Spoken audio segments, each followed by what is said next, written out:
Recibimos al exministro de Ganadería, pero además quien es senador suplente del expresidente José Mujica. Estamos hablando de Andrés Berterreche. Muy buenos días. Buen día, muchas gracias por la invitación. Bueno, Berterreche, se ha puesto de manifiesto esta situación desde comienzos del mes de enero y ha generado una movida que sorprendió a algunos porque si bien se agrupó por fuera de las gremiales, de alguna manera logró traer a las gremiales hacia una forma de movilizarse y hacia una plataforma. Sí, en realidad los movimientos estaban fijados por fuera del sector agropecuario desde diciembre. Se venía mandando por redes, a mí casualmente me llegó por cosas que no tienen nada que ver con el agro ni con la política. Y en realidad, si bien hay sectores problematizados, tampoco estamos en una situación de las críticas. Es más, la seca 2008-2009 tal vez afectó mucho más cuando en el mundo había una crisis del mundo capitalista generalizada por el tema de Lehman Brothers, los precios. Sí, la crisis de los subprimes, toda aquella burbuja inmobiliaria. Al mismo tiempo teníamos una seca brutal acá, una crisis, una recesión en toda América Latina. Uruguay seguía creciendo, ¿no? Y había mucho más riesgo de crisis en ese momento.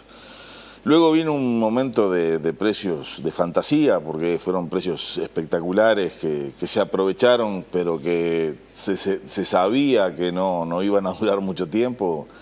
Y después hubo sectores que realmente la sufrieron, porque el sector lechero tuvo 3 años de una crisis larga y profunda, que realmente afectó la viabilidad de un montón de empresas lecheras que además tienen un componente fuerte de la agricultura familiar, fuerte de los arrendamientos. El 50% de los lecheros arriendan.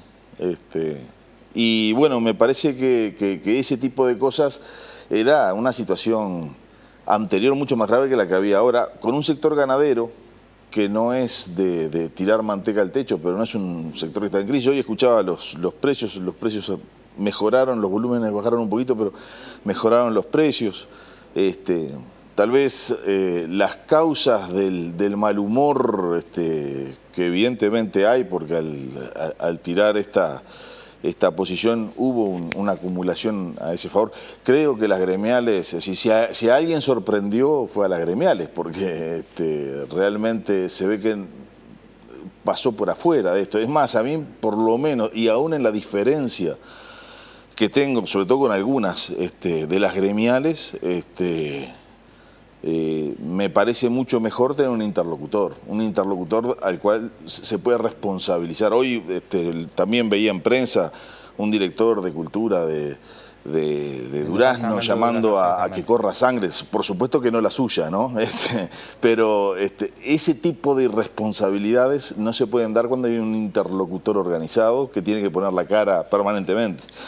Entonces, ¿pero cree que después de esto que está sucediendo, los interlocutores pueden cambiar? Porque ahora se habla de generar un movimiento. De hecho han cambiado, No es que desaparecieron las ideas y las personas originarias en esto, no, siguen estando. Pero el peso de las gremiales, aún en la prensa, si hacemos una visión de cómo aparecen las gremiales, es mucho mayor.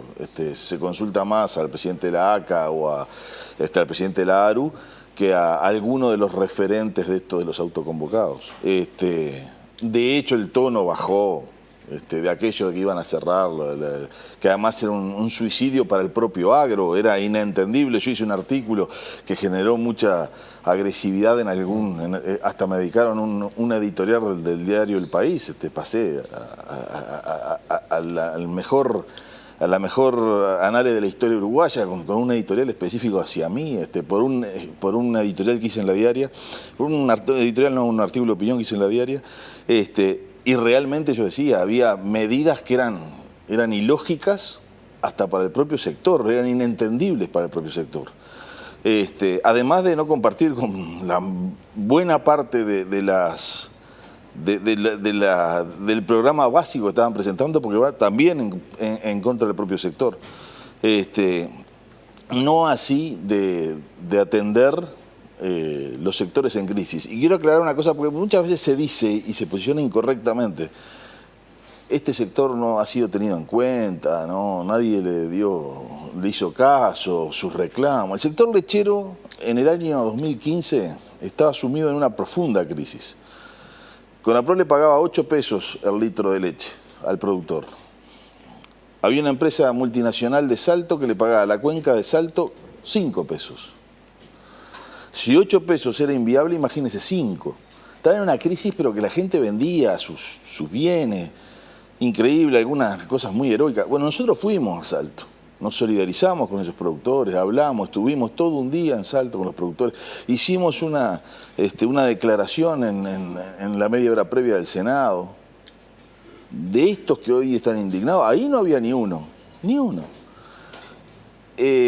A principios del año pasado, la Comisión de Ganadería del Senado, casi en su totalidad, solamente un senador nos firmó una carta pidiéndole al Poder Ejecutivo que atendiera determinadas medidas hacia el sector lechero.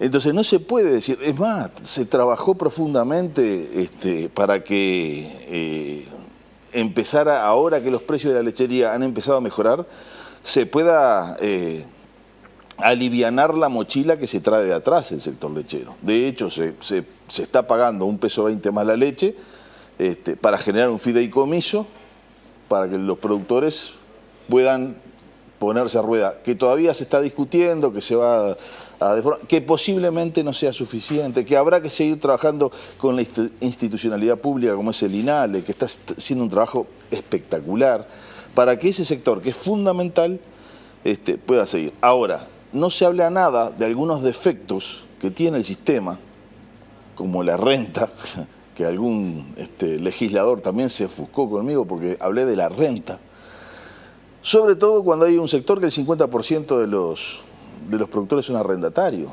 Entonces, yo quiero hablar de los problemas de los productores, yo quiero buscar soluciones a los productores. Hay otros que me parece que a cacunda, como se dice en el noreste, de los problemas de algunos sectores, tienen alguna posición oportunista. A ver, entonces, usted plantea que uno de los temas a discutir es la transferencia de recursos a los dueños de la tierra por parte de esos productores, particularmente los más chicos, los familiares, aquellos que tienen que recurrir al arrendamiento. ¿Cuánto pesa eso en comparación a lo que se sostiene es por parte de estos productores? Es el peso de lo que es el costo país, las tarifas públicas. A ver, no lo saco de la agenda a discutir el costo país, no lo saco. Porque siempre cuando empiezo a hablar de lo otro me dicen, desconocé, siempre les gusta esa visión antagónica que no es constructiva. No le saco peso a discutir, discutámoslo. Ahora, sin lugar a duda, en buena parte de la producción agropecuaria, el peso del valor de la renta, que cuando uno es arrendatario, debido a muerte, pues la tiene que pagar. Cuando uno es propietario, también, aunque se la paga a sí mismo, está en la cuenta de rentabilidad, porque es lo que se llama costo de oportunidad, es decir, cuánto dejo de ganar yo por hacer otra cosa que es lo más fácil, que es arrendarla. Entonces, está también en la cuenta de rentabilidad aún de los propietarios. Seguramente que los propietarios se apropian de ese valor de renta. Es más, en el estudio de las famosas carpetas verdes del plan agropecuario, se vio el problema real de rentabilidad lo tienen los que son arrendatarios. Y me parece que es un tema que se puso en agenda y que está bueno discutirlo. Está bueno. Y yo entiendo que la renta está en el libre juego de la demanda en un mercado capitalista típico. Ahora bien, tenemos herramientas como la declaración de emergencia agropecuaria cuando hay una seca o cuando hay problemas sanitarios, o también la podríamos llegar a aplicar cuando hay problemas de mercados o de precios, eso lo define el Ministerio de Ganadería, que permite accionar sobre cosas del Estado, pero también debería o podríamos por lo menos discutir si no puede accionar sobre cuestiones de mercado. Por ejemplo, si la lechería está en crisis y la lechería tiene un 50% del sector arrendatario, que al menos le permitan a los productores en un caso de verdadera emergencia definida por el Ministerio, pagar lo que paga los colonos, el Instituto Nacional de Colonización, que más o menos es el 50% del precio de mercado. Esa es una propuesta. Es una propuesta que no sé si es viable, pero es discutible. Esa no está. No está tampoco la de introducir y profundizar la repoblación de la campaña. Nosotros tenemos graves problemas por un agro envejecido. Debería estar en esta agenda el tema de la repoblación de la campaña. Y voy a poner la última medida que se lo doy generosamente al movimiento que se va a reunir el 23 de enero en Durazno. Se dijo que el problema eran el costo del Estado por algunas cuestiones, algunas políticas sociales. Yo les redoblo la apuesta, políticas sociales para el campo. Erradicación de la pobreza extrema en el campo a cero. Erradicamos la pobreza. Eso es pensar en la ruralidad. Claro, pero a ver, ahora, esas cosas no están en la discusión. Usted discúlpeme, pero erradicar la pobreza únicamente se puede hacer a través de transferencia. Aquí, más de una vez, hemos manejado el ejemplo de lo que pasó con nuestros adultos mayores que tenían un alto porcentaje de pobreza antes de que se votara una reforma constitucional que hizo que el índice medio de salarios definiera los ajustes de jubilaciones. Bueno, se pasó de una pobreza en la tercera edad de 34% a 4%. Es decir, la única forma de atender determinadas realidades es con transferencias efectivas de dinero. Sí. ¿Usted considera que el gobierno tiene que comenzar a analizar políticas focalizadas en la población rural, en esa que está sentada allí, donde todo el mundo concuerda que necesitamos que se quede allí? Sí, porque más se quiere quedar, ¿no? Porque no es un, también es un dato de la realidad no es un incilio, que de alguna forma son expulsados por una realidad económica. Y justamente el posibilitar, vamos por el tema de las transferencias, pues se habló mucho de las transferencias del Estado a distintos sectores. Transferencias del Estado hay a todos. Exactamente. Por ejemplo, el Estado es el mayor comprador individual de todo acá en el país. El Estado mantiene buena parte de los medios de prensa privados con las transferencias que se hace por publicidad estatal. El Estado paga las vacunas de aftosa y las caravanas del ganado. El Estado es todo, es usted, yo, mi suegra, es todo. Sí, el Estado gasta 3.000 y pico de millones de dólares para mantener la cotización del dólar. Por ejemplo, para aumentarla, todo para que no se caiga, porque claro, eso es otra contradicción. Se habla de atraso cambiario y sistemáticamente estamos viendo al Banco Central comprando dólares para hacerle subir el precio. Es decir, nosotros no controlamos la máquina de hacer dólares. Entonces, ¿cómo se puede acusar de voluntad de atraso cambiario, de dólar bajo, cuando el propio Estado, el propio Banco Central sale sistemáticamente a comprar dólares para que el precio no se siga cayendo?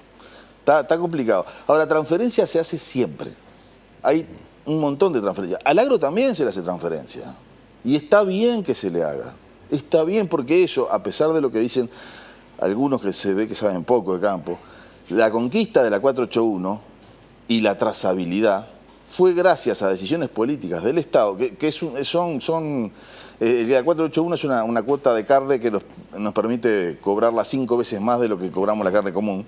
Es gracias a la trazabilidad y eso tuvo mucho que ver con decisiones políticas del Estado y con transferencias que el Estado le hizo al sector agropecuario. Y está bien que así sea, como está bien que se haga un fondo con el peso 20 o más de la leche consumo para mantener un sector que es fundamental, es estratégico el sector lechero y hay que atenderlo.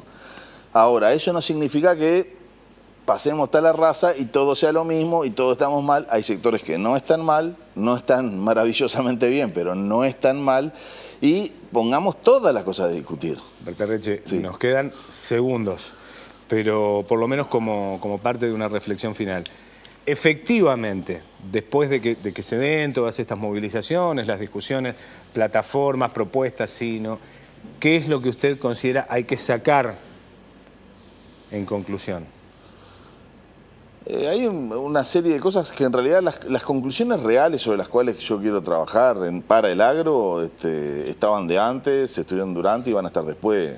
Y ver cómo hacemos para aquellos sectores que están con problemas, poderlo sacar. ¿Cómo hacemos para que la ruralidad, no solamente el sector agropecuario, la ruralidad sea más esplendorosa. Y ahí definía el tema de la erradicación de la pobreza extrema rural. ¿Cómo hacemos para parar el envejecimiento del campo que nos va a llevar a problemas de crisis estructurales? ¿Ah? Y ahí está el tema de la repoblación de la campaña. Y poner todos los costos del Estado, pero los costos privados también. Los costos privados también. Porque en general no se habla de algunos costos privados, por ejemplo, que ahora por distintos motivos se puso en agenda, como el costo del arrendamiento de la tierra.